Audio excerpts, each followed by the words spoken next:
اب وضو کرنے کا فائدہ کیا ہوگا؟ اللہ رب العزت اس پہ کیا انعام عطا فرمائیں گے؟ صحیح مسلم شریف کی حدیث ہے، حضرت عمر بن عبسہ رضی اللہ تعالیٰ عنہ فرماتے ہیں کہ میں نے اللہ کے نبی صلی اللہ علیہ وسلم سے عرض کی کہ اے اللہ کے نبی مجھے وضو کے متعلق بتا دیجئے۔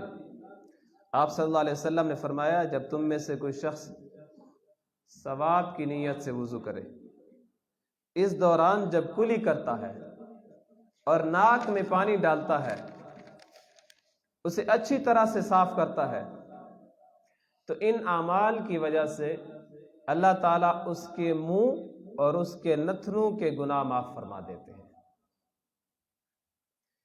اس کے بعد جب وہ اللہ کے حکم کے مطابق اپنا چہرہ دھوتا ہے تو داڑھی کے کناروں سے اس کے چہرے کے گناہ جھڑ جاتے ہیں۔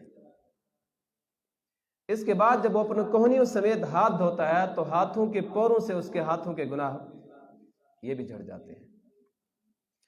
اس کے بعد جب وہ مسح کرتا ہے تو بالوں کے سروں سے اس کے سر کے گناہ بھی وضو کے پانوں سے جھڑ جاتے ہیں۔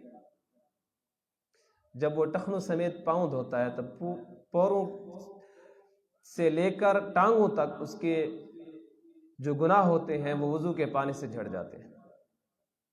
اس کے بعد اگر وہ کھڑے ہو کر نماز ادا کرے جس میں وہ اللہ تعالیٰ کی ایسی حمد و ثنا اور تعظیم کرے جو اللہ تعالیٰ کی شان کے مطابق ہو اور دل کو یکسوئی کے ساتھ اللہ تعالیٰ کی عبادت کی طرف متوجہ کرے، تو نماز کے فارغ ہونے کے بعد وہ ایسے پاک صاف ہو کر لوٹتا ہے جیسے اس کی ماں نے اس کو پیدا کیا تھا، جیسے اس دن پاک تھا ایسے ہی پاک صاف ہو کر لوٹتا ہے۔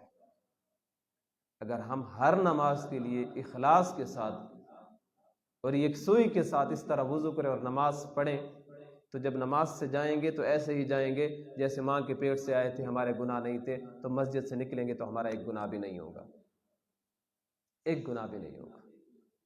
اور یہ بات یقین تک ہوتی ہے۔ اگر یقین ہو پتہ نہیں اللہ بخشے سی کہ نہ بخشے سی، اللہ تعالیٰ بندے کے گمان کے مطابق ہوتا ہے۔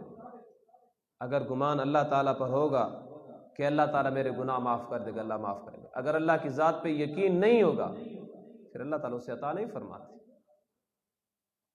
دیکھیں اب کتنے انعام اللہ تعالیٰ دے رہے ہیں، ایک وضو پہ اتنے گناہ معاف ہو رہے ہیں، پھر جب جا رہے ہیں تو انسان اپنے گناہوں سے فارغ ہو کر جا رہا ہے، اس کا ایک گناہ بھی نہیں ہے۔